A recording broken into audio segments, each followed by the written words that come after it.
It's your boy Zente, and we here, y'all. We back with another video. I stay focused on my guts. Yeah, we spinning it, but getting it is a must. They gon' envy. Ain't too many I can trust. If you're new to the channel, subscribe, turn on post notifications so you never miss any videos. Smash that like button, please. Appreciate it. Trying to get the video out there, trying to get more people to watch, trying to get more subscribers. Smash that like button, that helps me out very much. If you're already subscribed, thank you for all the support. Like I always say to y'all, let's keep this grind going. Make sure y'all comment down below what other videos you want me to react to. Let's hop right into this, man. Got another Lakers video. Well, it's not really the Lakers, it's AD and LeBron, but video we got for you is LeBron and Anthony Davis interview following the 2020 NBA title. So let's hop right into this. First time I remember a championship like celebration was KG one. Screaming. Anything's possible! It's just like, feel that. Chicago, like I feel that. So I end up saying it like in the locker room, it's an amazing feeling. It's an amazing feeling to be able to be a champion. Something that you want in your career. And whether it's one time, 2, 3, 4, whatever it is, to say you're a champion, and especially in this environment, it's tough. I thought it was tough just getting to the second round when I was in New Orleans. It's tough playing for a championship. Like this team that we just played, the Heat, are a tough team, resilient. They fight, they're dogs, they're scrappy, and they made it tough for us. They made us go earn it, and when you win it like that against a team who makes you earn it, it makes it more special. So I'm just happy that I can be a champion. He's a champion. I don't know if you've heard that. Yes, he is. Yes, he is. Every playoff journey is incredibly hard to get to this moment. But how much did this one feel to you like survival of the fittest? I think you just said it, Rach. I mean, it's survival of the fittest. And whoever could, I feel like, keep the main thing, keep the focus on what you're here for. Once you stepped on this floor, was going to survive. And I always felt like the Heat will be one of the teams that come out of the East because I've been a part of that culture, and this environment is perfect. So for us to be able to play against that franchise, play against that team who was just as survival as we were, it makes the outcome, like AD said, much more sweeter. Now, you've dropped hints here and there, but we can be honest with America now. This was very hard, and there were nights and days, I know for you, where you started thinking through what was worth it and not. Can you explain what some of those moments were like? I mean, just when you're a guy who loves his family and does it for the family, you have moments where you question, is it worth being away from your family like this? Is it worth it? But then you talk to your family and they give you reassurance of why you're there. It makes it a lot easier for me. So when I wanted to question something, I called them, they said, you're doing the right thing. And we'll be here ready for when you get home. It makes it a lot easier. It makes the journey a lot easier. Do you guys remember one night or one day where you're sitting around and it was hard and you talked about sticking it out, basically?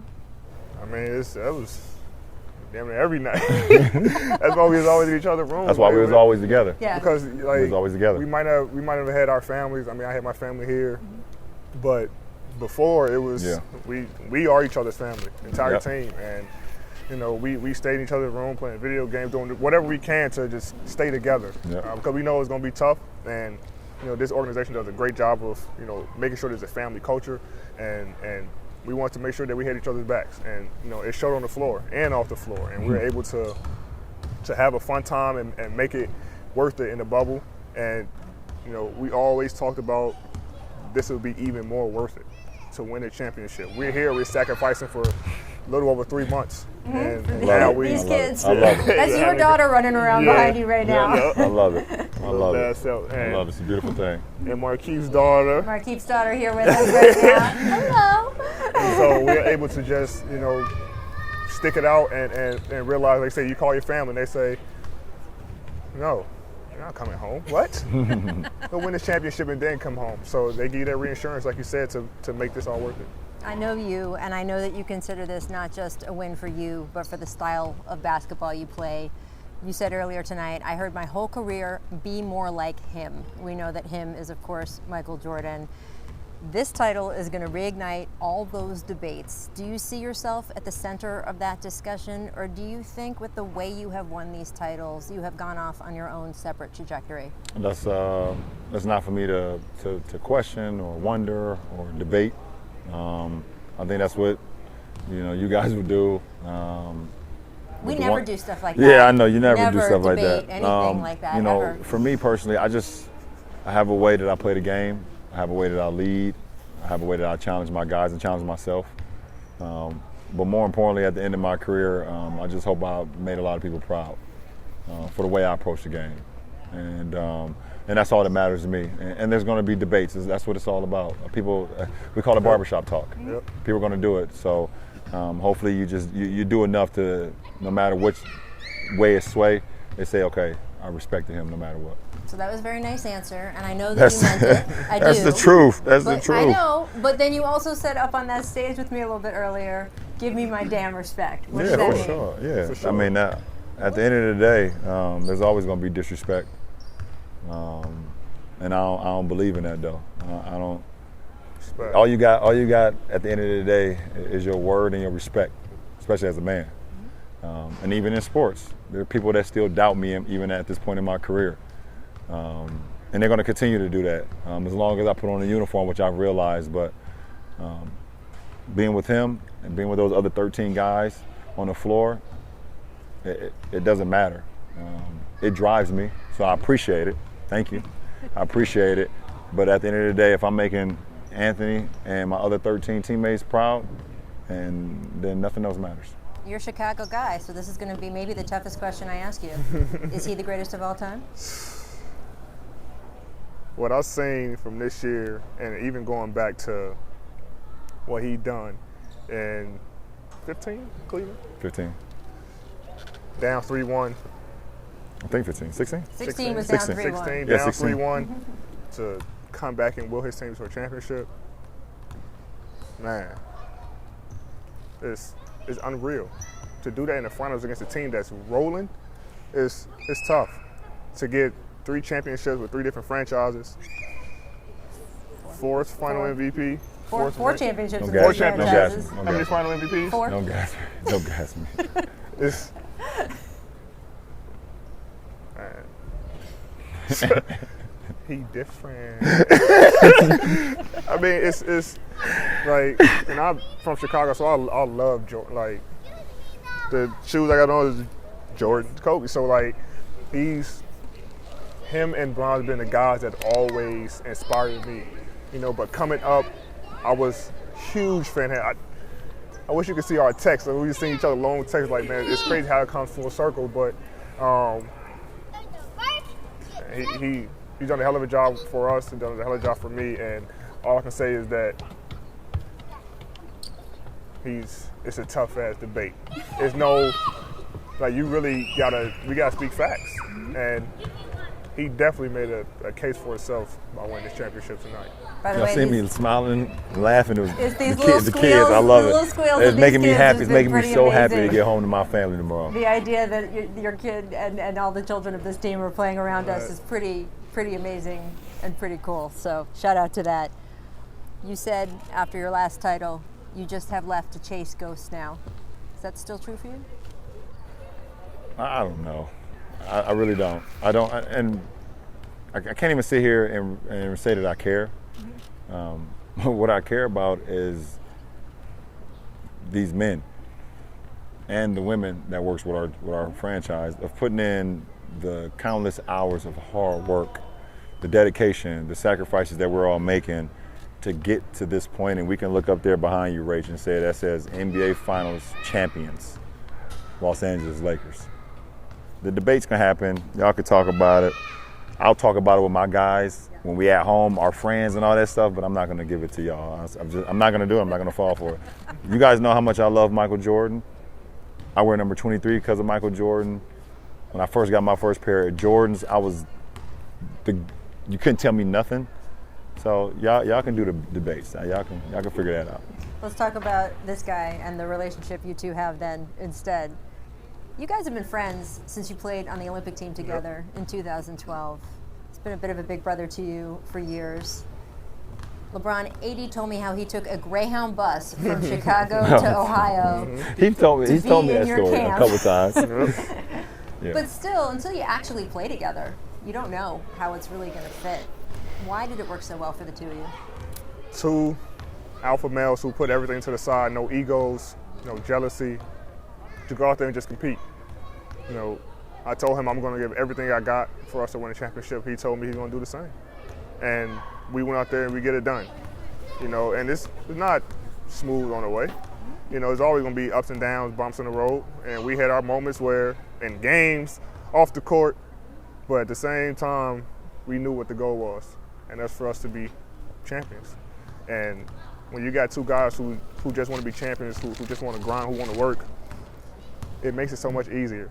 And then when you got the guys that we got to be able to make shots for us, to when we're playing bad, push us, to when we're playing bad, pick us up, you know, it makes it so much sweeter. And you know, we trust those guys. I know a lot of people were giving Danny Green death threats and saying that he should have shot the ball. Danny hit some big shots for us tonight. Like the one he made right here on the wing, late game. Like those shots, like what? Forget everything else. He focused on tonight, and when you got guys that who we can trust and they trust us back, a coaching staff or organization, it makes it all worth it. Now, you're a free agent this offseason. Mm-hmm. Can you make the Laker faithful feel a little bit better about that? Do you expect to do that? Nobody's talking about that right now, Rach. Do you expect No, to do that I'm gonna next year? enjoy this championship, and that's why I have an agent for to. no, we're gonna enjoy this. We're gonna enjoy this. Yeah, that ain't got nothing to do with nothing. We don't know. You know, we don't know nothing. came here, got it done, and like I say, we'll see. We'll see. That smile might tell me something. But I can switch from your future to your future, Mr. James. No, he's not retiring. Well, I was going to say, you called him, Anthony, you called him old during the trophy ceremony. You're turning 36 in just a couple months. Kareem Abdul-Jabbar played in a Laker uniform when he was 40 years old. Is that your future? I don't know what my future holds. The only thing I can do is control the present. Can't worry about yesterday, and the future is a mystery. So you don't know. I can control what's going on right now, and I'm happy to be a Laker. I'm happy to be a champion, and that's all I can say. Now, you're the MVP of this finals. Have you told him that as the years go on, he's going to have to start carrying you? He carried me a lot, not of all season, and I just try to do the same thing back to him. When I had down days or down games, he picked me up. If he ever had a bad game, it wasn't too many of them, I just try to pick him up. I am my brother's keeper. Yep. Yes, I am. Yes, sir. You talked in your last stop about handing the keys to the franchise over to a younger teammate. The fact that you have now a relationship with someone where it feels like you're doing that, how special is that on top of everything else? I mean, he's special, and it's that simple. It's that simple. Congratulations, NBA champions. Thank you. Thanks. There was a lot of things said in there that I like. Okay, so first things first. Like I said in the last two videos, shout out to AD and LeBron for getting y'all championship. I'm a little bit salty because I'm a Celtics fan, but shout out to y'all. But like I said in my last video, right, that dropped before these two videos. I don't know which video is going to drop. I'm doing 40 videos about the NBA championship and the Lakers. But like I said in my Michael Jordan video, Michael Jordan is the greatest of all time. I'm not arguing that with nobody. I'm not arguing it with nobody. Michael Jordan is the greatest of all time. I've done research. I've watched videos. I've watched the Last Dance. He's the greatest of all time. Do I think somebody can pass him? Yes, but that's a different conversation. LeBron is right there. That is what I will say about him. LeBron is right there. He is one of the greatest players of all time. But he's not better than Jordan. I would not argue that, though. But the thing that I heard him say that I wanted to talk about was when she asked him a question about, you know, do you think you're better than Jordan? You know, this, and that. And then he's like, oh, there's a certain way that I play. Right? And I respect that. I understand it. And no, I'm not saying that pass to Danny Green in Game 5 was a bad pass. No, I'm not saying that. But what I'm saying is, I feel like when you're the best player on the planet, the best player on your team, you should take the last shot of the game. Now, you don't have to take it all the time. But your man LeBron don't take it a lot of the time. He passes it to somebody. Yes, they may be open, but that should not be taking that shot at that point of the game. That's the only debate that I have to say about that. That's the only point that I'm trying to make about that. That's all I'm trying to say about that. But shout out to LeBron. Shout out to AD. Shout out to the Lakers. Celtics got to get ahead of y'all. But we'll never know. You know, we got to just watch the future. But that's the end of the video. If you're new to the channel, subscribe, turn on post notifications so you never miss any videos. If you're already subscribed, thank you for all the support. Road to 1K subs. Let's keep this grind going. Smash that like button. Comment down below what other videos you want me to react to. It's your boy Zente. Catch you in the next vid. Shout out 808 Mellow. Woo.